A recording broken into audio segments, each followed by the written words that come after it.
بارزانی و بزوتنەوەی ڕزگاری خوازی کورد. نووسینی مەسعود بارزانی.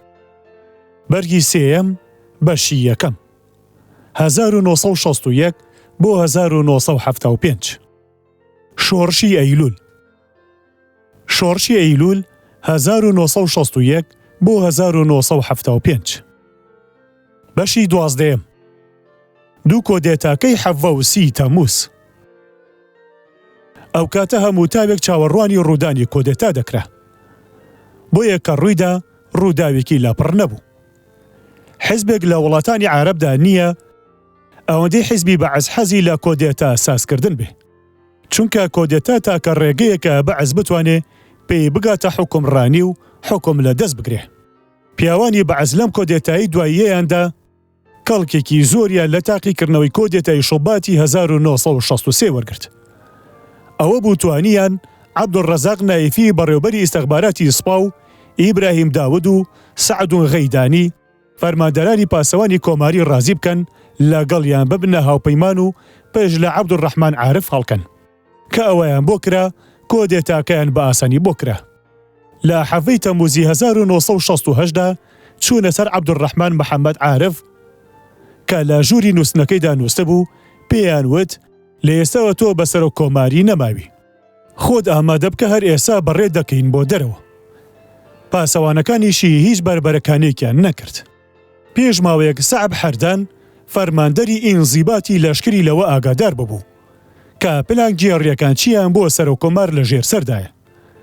چوو بۆ لای و پێی وتبوو عەبدوڕەزاق نایف و ئیبراهیم داود و سەعدون غەیدان نیازی لادانی تۆیان هەیە بە کۆدێتا. ئەویش هەرسیانی بان کردبوو لێی پرسیبوون. ئاخۆ ئەوەی بیستویەتی ڕاستە ئەوانیش سوێند و قورئانیان بۆ خواردبوو کەوا درۆیەکی بێ بنج و بناوانە. ئەویش باوەڕی پێ کردبوون و بەڕێی کردبوون. بۆیە سەعب حەردان یەکەمین کەس بوو کە کۆدێتاچیەکان پاش سەرکەوتنی کۆدێتاکەیان گرتبوویان. حەردان عەبدولغەفار تکریتی لە پشت ئەو پەیمانەوە بوو کە بەعەز لەگەڵ ئەو سێ کەسەی بەستە بوو. دڵی ڕاکێشابوون و گەفتی هەر پلەپایەکی دابوونێ کە خۆیان دایانەوێ و جەختی لەسەر ئەوە بۆ کردبوون کە بەعسیەکان لەسەر و کۆماریەکە بەولاوە هیچی تریان ناوێ کە ئەمەیان بە تایبەتی دەدرێ بە ئەحمەد حەسەن تکریتی.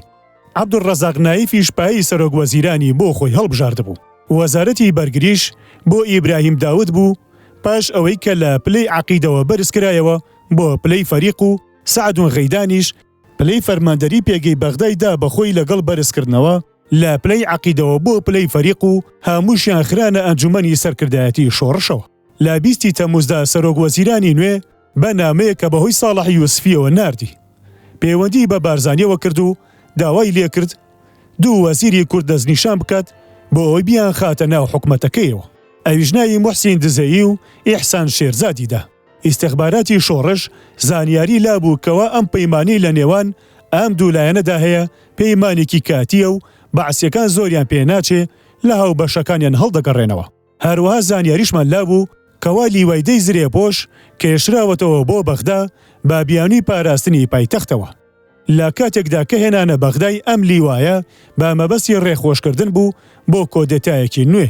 ئەم زانیارانی دەستگای ئیستیخباراتی خۆمان دەستی خسبوون خسمانە بەردەمی سەرکردایەتی شۆڕش و پێمان وتن لەم چەند ڕۆژە کەمەی دادێن چاوەڕوانی کۆدێتایەک بن واش بوو.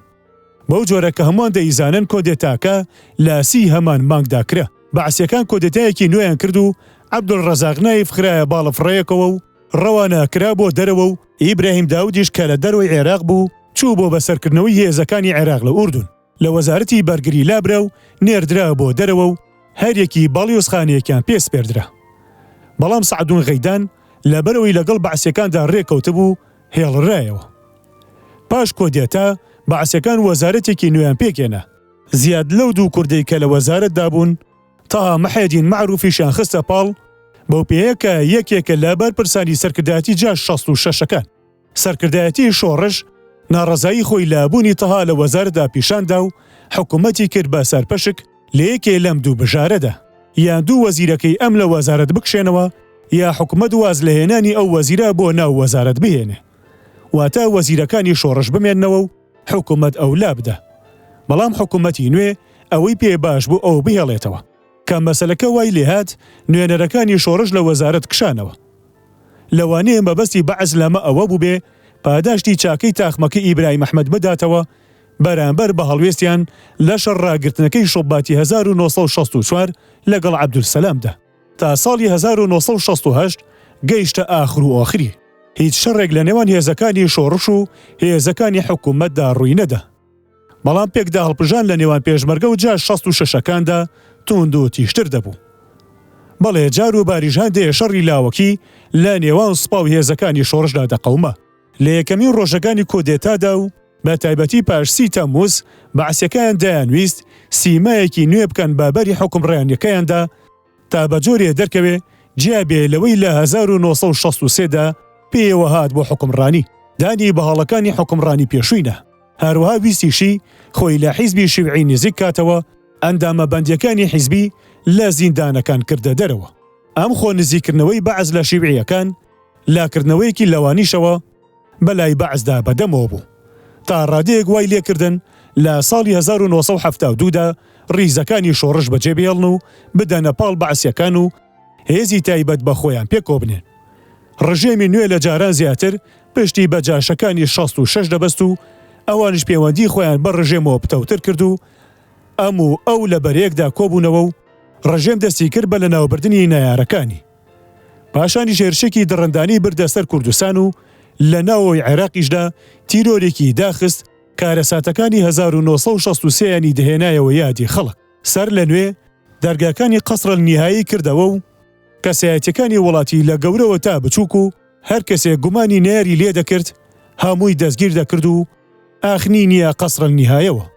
سەرۆکی پیاوکوژەکانی ڕژێم نازم گزاری بەڕێوەبەری ئاسایشی گشتی بۆ خۆی سەرپەرشتی سزادانی گیراوەکانی دەکرد. ئەمە گشتی جگە لە توشکردنی کەسایەتیە گەورەکان بۆ زەلیلکردنیان لە باری دەرونیەوە و بەکارێنانی نامەردانەترین کردەوە لەگەڵیاندا بۆ شکاندنی کەرامەتیان. ئەوانەی بەختیان یار بوو بە زیندوی لە مینەتە دەرباز بوون کە زۆر کەمیشن. لەباری ئەم بەسەرهاتە تۆ قێنەرەی خۆیانەوە نووسیویانە کە عەبدولکەریم فەرحان و ئەحمەد حەبوبی دوان لەوانن. تاهیر یەحیە و عەبدولڕەحمان بەزاز و عەبدولعەزیز عوقەیلی و عەبدولئیلا نەسراوی و ئیبراهیم فەیسەڵ ئەنساری و دکتۆر کازم شوبەر و لیواڕووکن شاکر مەحموود شکوری و لیواڕووکن کەمال مستەفا عەلەمدار و لیواڕووکن زەکی حوسێن حیلمی و دکتۆر عەبدولکەریم هانی وەزیری ئەژغال و قاسم مفتی باڵیۆزی عێراق لە کوێت و چەندین کەسانی تر و هیتر. لەوانە بوون دیوارەکانی قەسرە نیهایە گرتبوونیانە خۆیان. داستانێکی تر لە قەرەداخ. ڕژێمی بەعز مەیدانی بۆ جا 66ەکان بەڕەڵا کرد بکەونە شارفرشن و تێکدەری زیاتر لە کوردستاندا بە جۆرێک گەلێلەوەی تێپەڕاند کە ڕژێمی کۆن مەیدانی بۆ بەڕڵا کردبوون. ئەمانە لە ماوەیەکی زووەوە خەویان بەوەوە دەدی کە دەست بەسەر قەرەداغدا بگرن. بەڵام دیسان وەک جاری جاران گەلێ هەوڵ و تەقەلایەن لەم بوارەدا مایە پوش دەرچوو و ئێستا هەست دەکەن پشتیان بەهێزە و توانایان هەیە. هاتن لەگەڵ ڕژێمی نوێدا پلانیاندانە بۆ داگیرکردنی. بە تایبەتیش کە یارمەتی دوان لە فەرماندەرانی بەتالیۆنەکانی قەرەداغیان بۆ خۆیان دابین کردبوو کە جەعفەر بەرزەنجی و کامیل مەلاوەیسی بوون. ئەم دوانە ئەو ناوچەیان کە بەتالیۆنەکانی خۆیانیان تێدا بوو بە نامەردی و دەستپیسیدا بەدەست جا 66ەکانەوە. لە 12 تشرینی یەکەمی 1968دا هێزەکانی خەبات و ڕزگاری و دەشتی هەولێر خرانە ڕێ بۆ بەهێزکردنی هێزەکانی پێشمەرگە لە قەرەداغ. ئەم هێزانە هێرشێکی بەربڵاویان دەست پێ کرد کە 6 ڕۆژ واتە تا 18 مانگی خایەت. لەم ماوەیەدا هەموو ناوچەکان لە جا 66ەکان خاوێن کردەوە و زیانێکی گەورەیان پێگەیاندن کە بەشێکی ئەوە بوو 70 کەسیان لێ کوشن و 120 کەسیان لێ بەدیل گرتن و پڕژ و بڵاوەکانیان هەڵاتن لایەن نەکردە دواوە تا گەیشتنە کەرکووک و بەنایان بردا بەر مۆڵگەکانی حکوومەت. لێرەدا بە پێویستی سەرشانی دەزانم شانازی بە ڕۆڵی گرنگی عەلی سنجاری بکەم. شان بەشانی ڕۆڵی فەرماندەرە لەشکریەکان. لە ساڵی 1970دا کە وەفدەکەی حکوومەت هات بۆ گەڵاڵا بۆ گفتوگۆ بەڕێوەبەری بزاوتگەل ئەمیدڕووکن محەممەد عەلی سەعیدیشیان لەگەڵ بوو کە باسی ئەو بزاوتگەلی قەرەداغی کرد و وتی گفتیان دابووینێ مابەستی لە جا 66ەکانە ئەوان ناوچەکە خاوێنکەنەوە و دەسەڵاتی تەواوی بەسەردا بگرن. بە تایبەتی پاش ئەوەی جەعفەر بەرزەنجی و کامیل مەلا وەیسی دایەنە پاڵیان و جەختیشان لەسەر ئەوە دەکرد ئەمە تەنیا سەرەتایە. بەڵام ئێمە باش ئەوەی پێشمەرگە هێرشە ڕاماڵەکەیان کرد و ئەوانیش هەڵاتن بۆ کەرکووک، فەوجێک سەربازمان نار بۆ یارمەتیدانیان و گێڕانەوەیان بۆ مەیدانی شەڕ و ڕێ لێگرتنیان نەوەک بێنە ناو شارەوە. بەڵام نەمانتوانی و بەگویان نەکردین. لەم شەڕەدا خۆفرۆش کامیل مەلا وەیسی کوژرا و لاشەکەی کەوتە دەست پێشمەرگە. ئەم شەڕە دەرسێکی پڕواتا بوو بۆ ڕژێمیش و بۆ جاشەکانیش. ئیتر لەوە پاش جارێکی تر کارێکی لەو جۆرەیان نەکردەوە. بارزانیش بروسکەیەکی پیرۆزبایی بام بۆنەوە نارد بۆ پێشمەرگە. پێشنیازی نەخشەیەک بۆ دەست بەسەرداگرتنی سیپیلک و ڕەواندز. ئێران و ئیسرائیلیەکان پێشنیازێکی بەرزە فڕیان خستە بەردەممان بۆ داگیرکردنی هەردوو ناوچەی سیپیلک و ڕەواندز و گفتی هەموو یارمەتیکیان داینێ کە هێنانەدی ئەم ئامانجا پێویستی بکات. لەوانە چەکی پێشکەوتی دژە ئاسمانی، تۆپخانەی چیایی ئەندازە فرە، هەرچیمان پێویست بێت لە چەک و جبەخانە. بام پێەیە لە 21 ئابی 1968دا ئەفسەرێکی ئیسرائیلی هاتە لامان گوایە ناوی داڤیدی بوو. لەگەڵ ئەفسەرێکی ئێرانی بە ناوی سەرهەنگ پەهلەوان مقەدەم عەزیز ئاکرێیش نوێنەری شۆڕژ بوو بۆ هاوکاری و هاودەنگی لەگەڵیان. پاش چەند کۆبنەوەیەک و کۆڵینەوە لە شوێنەکە لە شوێنی خۆیدا و تێگەشتنی نیازی هەردوو لە ئیسرائیل و ئێران لەم پێشنیاز و یارمەتیدانە بۆمان دەرکەوت ئەم دوولایەنە دەیانەوێ بمان خەنە گەرداوی بەشدارکردنمان لە سیاسەتی ئەو دوو وڵاتە کە دەیانەوێ نامەیەکی ئاگادارکردنەوە بەرەو ڕووی عێراق بکەنەوە کەوا ئەگەر شەڕ بە ئیسرائیل و ئێران بفرۆشێ چ مەترسێکی تێدا دەبێ بۆی و چێ ئەنجامێکی لێدەوەشێتەوە. نەخوازەڵا پاش هاتنە ڕووی کاری ڕژێمی نوێ لە عێراقدا. هەروەها بۆ ڕەچاوگرتنی بەرپابوونی هاوپەیمانیەک یا یەکاتیەک لە نێوان عێراق و سووریا و میسردا کە ئەو هاوپەیمانیە یا ئەو یەکاتیە کارێکی دوژمنانەی پێکەوە لە دژی ئێران و ئیسرائیلدا بکات. لە کۆبوونەوەیکی سەرکردایەتیدا بە سەرۆکایەتی بارزانی باوکم وای بە باش زانی واز لە جێبەجێکردنی ئەم کردەوە گەلا بهێنین. چونکە زیانێکی زۆری دەبێ بۆ گیانی پێشمەرگە. سەرەڕای زیانی سیاسیش. لەبەر ئەوە هەرکە زستان هاتە پێشەوە باڵەفڕ هەڵدەسن بێ ئەوەی هیچ هەبێ ڕێیان لێ بگرێ هەرچی کون و قوشبنی کوردستانە هەمووی بۆمباران دەکەن و مەحاڵیشە پارێزگاریەکی ئاسمانی وامان بۆ دابین بکرێ بەشمان بکە. ئیتر ئەم نەخشەیە پشت گوێ خرا و دوو ئەفسەرەکە لە شۆوە هاتبوون گەڕانەوە بۆ ئەوێ. ئیسرائیل پتر لە ئێران دڵاکوتەی لەباری ئەوەوە پێکەوت بوو کە ڕژێمی نوێنی ئازی جێبەجێکردنی هەیە. لە ئاخر و ئۆخری 1968دا هەردوو لا دیسان هاتنەوە پێش نیازە پێشوەکەیان پێشاندایەوە. دەشیانزانی بەعسیەکان نەخشەیەکی ڕەشیان بۆ پاکتاوکردنی پرسی کورد لە ڕێگەی بەرپاکردنی قەسابخانەیەکی گەشتیەوە لە کوردستاندا ئامادە کردووە. بەڵام بارزانی هەرسوور بوو لەسەر هەڵوێستا پێشوەکەی کارڕاتکردنەوەی ئەو پێشنیازە بوو دەیوت سەرکەوتنێکی کاتیوە لە مامەڵێکی واوە دەستگیر ببێ بۆ ماوەیەکی کورت. ئەو زیانە ناهێنێ کە بۆ ماوەیەکی دوور و درێژ لێی پەیدا دەبێ. کۆچی دوایی شێخ ئەحمەد.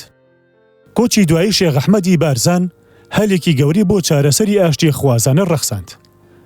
بەڵام ڕژێمی بەعس ئەو هەلی لە کیسی خۆیدا کە هەواڵی نەخۆشی گەورەمان گەیشتە بارزانی لە 5 کانونی 1969دا فەرمانی دامێ گورج بڕۆم بۆ بارزان و بزانم مەترسی نەخۆشیەکەی چۆنە. پاژڕێکردنێکی بەردەوامی شەو و ڕۆژ و بەپێ بۆ ڕۆژی دوایی گەیشتمە ئەوێ. هەرکەدیم ترسێکی زۆرم لەبارەیەوە لێ نیشت. بروسکەیەکم بۆ باوکم لێدا تیایدا باسی خراپیباری تەندروستی گەورەمانە بۆ کرد و بۆم نووسی ژیانی کەوتۆتە دەستخوا. باوکم وەڵامی دایەوە بیخەنە سەر بگوێزەرەوەیەک و بە سەرشان بیهێنن بۆ گەڵاڵە تا بینێرین بۆ دەرەوە. بەڵام ئەوە لە توانادا نەبوو. پێشمە دکتۆر حکمەت بۆ سەرپەرشتیکردنی گەیشت بۆ بارزان. دکتۆر حکمەت کە بەر لە من بە مەبەستی چاودێریکردن گەیشت بۆ بارزان پێی وتم دەبێت لە نێزیکترین کاتدا بگەیەندرێتە نەخۆشخانە چونکە دەستگا و ئامێری پزیشکی هەر لەوێ هەیە. هەردوو گورچیلی لە کار کەوتون و ئێستا ژیانی لە مەترسیدایە. بارزانی ڕێگەیدانی داوای هەلیکۆپتەرێک لە ڕژێم بکەین پێی بگوێزینەوە بۆ بەغدا. بەڕێوەبەری ناحی بارزان بروسکەیەکی لێدا بۆ سەرچاوە بەرپرسەکان. بۆ سبەینە هێلیکۆپتەرێک هات و ئەم دکتۆرانی هێنابوو. دکتۆر ڕافید سوبحی، دکتۆر مەهدی مورتەزا، دکتۆر شەوکەت دەهان، دوای پشکنین بڕیاریاندا دەست بەجێ ببرێ بۆ بەغدا. ڕۆژینووی کانونی دووەم بردیان بۆ بەغدا و لە نەخۆشخانەی ئیبن سینا نواندیان. سەعات 4 پێش بەرەبەیانی 11 کانونی دووەمی 1969 گەورەمان کە محەممەد خالیدی کوڕی و سەلیم یوسف لای بوون. ماڵاوایی لەم دنیایە کرد. شێخ لە وڵاتێکی دوور لە زێد و ماوای خۆیدا مرد. لە وڵاتێکدا کە نەقسەمان تێیدا دەڕۆی و نەدەمانزانی چی بکەین. بەڵام ئەو مەردایەتی وەزیری بەرگری فەریق حەردان عەبدولغەفار پیشانیدا قەت ناکرێت لەبیر بچێتەوە. فەرمانیدا هەلیکۆپتەرێک ئامادە بکرێ و نوێنەرێکی خۆشی نرد بۆ کردنی هەرچی پێویست بێ بکرێ بۆ گواستنەوەی تەرمەکە بۆ بارزان. ئەو کارە دەست پێشخەریەکی جوان و نیشانەی مەردایەتی و لاکردنەوەیەکی باش بوو کە لەوانە بوو بکێشێتەوە بۆ ئاشتی. بەڵام ڕژێم کەڵکی لەو ڕێکەوتنە وەرنەگرت. بارزانیش نامێکی سپاسی بە ناوی خۆیەوە نرد و فەرمانی بە ساڵح یوسفیشدا بڕوا بە ناوی ئەوەوە سپاسێکی تایبەتی پێشکەشی سەرۆ کۆمار و حەردان عەبدولغەفار بکات. زۆری نەبرد ڕژێم ڕووی ڕاستەقینەی خۆی هەڵماڵی. ئەوە بوو فەرمانی گرتنی ساڵح یوسفی دەرکرد. بەڵام ساڵح توانی لە دوا پشوودا خۆی دەرباس بکات. فەرمانی گرتنی ساڵح یوسفیش بەشێک بوو لە نەخشەیەکی گەشتی بۆ گرتنی هەرکەس گومانی ئەوەی لێ بکرێ پەیوەندیەکی بە شۆڕشەو هەبێ. بەم جۆرە دەرگەی لێگەیشتن و گفتوگۆ داخرا. لێدانی نەوتی کەرکووک با گوڕگوڕ. ماوەیەک بوو سەرکردایەتی شۆڕش لە بەرهەندێ هۆی دیار و ئاشکرا بیری لە لێدانی دامەزراوەکانی نەوت دەکردەوە. سامانی نەوت گەلێ لە سوودیان لێ وەردەگرت تەنیا کورد نەبێ. ماکینەی شەڕ لە دژی گەلی کورد بە پاری ئەم نەوتە دەخرایە گەڕ و بەشی کورد لە نەوتەکەی تەنیا ئەو بۆمبانە بوو کە دایان ماڵی پیایدا. پێشتر پتر لە جارێک لە لوولەکانی نەوت گواستنەوە درابوو. بەڵام نە حکوومەتی عێراق و نە کۆمپانیای نەوت BP بەوە ناڕەحەت نەدەبوون. دڵە کوتیان پێ نەدەکەوت. سەرکردایەتی شۆڕشیش بڕیاری لێدانی ماڵبەندی کۆمپانیای نەوتی نەدا پاش ئەوە نەبێ کە لەوە ناومێت بوو بتوانێت لەگەڵ حکوومەتدا بگاتە لێک تێگەشتن. ئەو کاتە دەستکرا بە مەشق پێکردن بە نیازی جێبەجێکردنی نەخشەی لێدانەکە. هەرکی سەرکردایەتیکردنی ئەم گەردەلوولە بە محەممەد مەحموود عەبدوڕەحمان سامی سپێردرا. فاخیر مێرگە سۆری و فارس باوە و حەمەسوور حوسێن و عیزەدین قەرە محەممەد و عەریف دەروێش و کادری حیزبایەتی قادر جەباری ژیارمەتی بدەن. پاش لێکۆڵینەوەیەکی بەربڵاو نەخشەیەکی تەواو دانرا و دەرکەوت کە دەبێ نیشانەی سەرەکی کارگەی تەرکیز بێ کە نەوت لە هەموو چاڵە نەوتەکانەوە کۆ دەکرێتەوە دوای تێپەڕینی بە ئێزگەکانی گاز لێگوێکردنەوە. ئەم کارگەیە هەمیشە کار دەکات. ئەمە سەرڕای کۆمەڵگەی بەربڵاو و هەرایەوی کۆگاکانی نەوت کە دراوسەی کارگەی تەرکیزە و لەوێەوە نەوتەکە ئامادە دەبێ بۆ پاڵدان. تۆپی هاوەنی 120 و تۆپی بێگەڕانەوەی عەدیمەتل ئیرتیدات 106 دەست نیشان کران بۆ لێدانی کۆمپانیا. بەڵام زیاتر پشت بە تۆپی 106 بەسترا چونکە گول لە تۆپەکانی سووتیان نەکن و دەشسمن. کۆمەڵێک لە لاوانی سەربازنە ناسراوەکانی هێزی هەڵگورچوونە خولێکی تایبەتی ئەو چەکانەوە کە بۆ ئەو کارە تەرخان کرابوون. بەر لە دەستکردن بە جێبەجێکردنی کارەکە کێوماڵێکی مەیدانی لەسەر زەویدا کرا. سامی و فاخیر لە گەڵاڵەوە ڕۆیشتن و لە دەشتی هەولێریش فارسباوی فەرماندەری هێزی دەشتی هەولێر و حەمەسوور حوسێنی فەرماندەری بەتالیۆنی شوانی دراوسی دامەزراوەکانی نەوت چوونە پاڵیان. کاری هەواڵزانیەکە لە ئاخری کانونی دووەمی 1969دا بە سەرکەوتووی تەواو بوو. 15 شوباتی 1969 دوایین قۆناغی مەشەقکردن بوو. باری زیاتر لە 100 هێستر تۆپ و جێبەخانەی جۆر بە جۆر بە ڕێگەی شاخاوی سەختدا گوێزرایەوە بۆ دەشتی هەولێر. دەستگای ئیستێخبارات بە فراکردنی زانیاری ورد لەباری دابەشبوونی پارچەکانی سوپا و جۆری ئەو پارێزگاریەوە کە حکومەت بۆ کۆمپانیای نەوتی ڕەخساندووە لەگەڵ پێداگەڕانێکی ورد و نەخشەی چاکێشراوی شوێنەکانی ئەو دامەزراوانە یارمەتی داین. لەگەڵ تەواوکردنی خۆ ئامادەکردندا بۆ دەستپێکردنی کردەوە گەلەکە لە 25 شوباتی 1969دا و بۆ داپۆشین و شاردنەوەی دەستگای ئیستەخباراتی شۆڕش بە شێوەی تایبەتی خۆی هەواڵێکی بڵاو کردەوە کە واگوایە هێزەکانی شۆڕش بە دەستیانەوەیە کردەوە گەلێکی بەربڵاو لە دەشتی هەولێردا بکەن. مەبەست لەمە ئەوە بوو سەرنجی حکومەت ڕاکێشێ بۆ ئەو بەرەیە و زۆرترین پارچەی سوپایی حکومەت لە ناوچەی هەولێردا کۆبکرێتەوە. بۆ نمونە فەوجێک لە ڕێدار هەبوو سەرچاوەیەکی سەرەکی دڵا کوتە بوو بۆ پێشبەرگە و دەیتوانی کردەوە گەلەکە بە هیچ دەرکە. بەم واتەواتە ئەو فەوجە گوێزرایەوە بۆ دەشتی هەولێر و بەم جۆرە ڕێگەی هێرشەکە ترسی لەسەر نەما. شەوی یەک لە سەردووی ئاداری 1969 هێزەکانی پێشبەرگە گەیشتنە ئەو جیانی بۆیان دیاری و دەستنیشان کرابوون لە نەخشەکەدا. کارەکان بە وەردی و ڕێک و پێکی کران و باشی زۆریان لە جێی خۆیاندا جێگیر بوون. سەعات 9 شەو تۆپەکان دەستیان کرد بە لێدانی دامەزراوەکانی کۆمپانیا و لێدان 2 سەعات درێژەی کێشە و بڵێسەی گەورەی ئاگر لە کارگەی تەرکیزەوە گەیشتە کەشقەڵانی فەلەک. داکۆکیکەرانی کۆمپانیا شڵاژانێکی گەورەیان تێکەوت و هەموو سەرسام بوون. لە سەرەتادا لایەن وابوو دامەزراوەکانی کۆمپانیا بوون بە نیشانەی بۆمبارانێکی ئاسمانی. پاشان تێگەیشتن کەوا لە زەویەوە لێیان دەدرێ.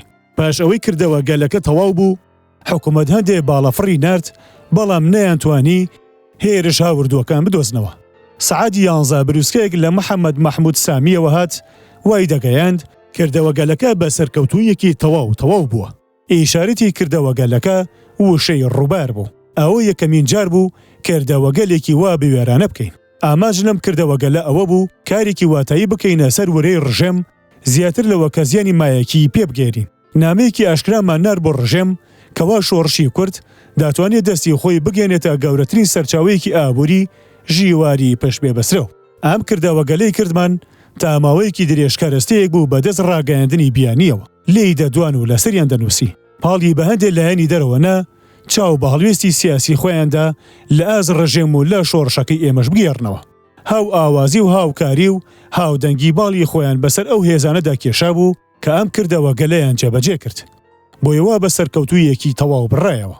ئێمە چاوەڕوان بووین حکوومەت لە تۆڵی ئەم کارەدا شتێکی زل بکە، وەگەوەی باڵەفڕەکانی بنێرێ بۆ بردومانکردنمان.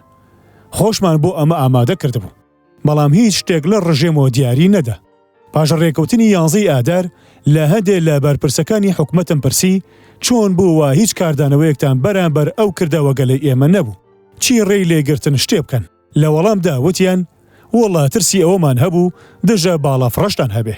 پەیوەندیمان بە کۆمپانیای نەوتی بەریتانیشەوە BP کرد بۆ ئەوەی پێیان بڵین ئەوە تەنیا ئاگادارکردنەوەیەک بوو لەو کردەوە گەلە بەر بڵاوانی لەوانەیە لە دوا ڕۆژیدا بە دوای ئەمەدا بێن. ئەم نەوتاکە هی ڕۆڵەکانی نەتەوەی ئێمەیە.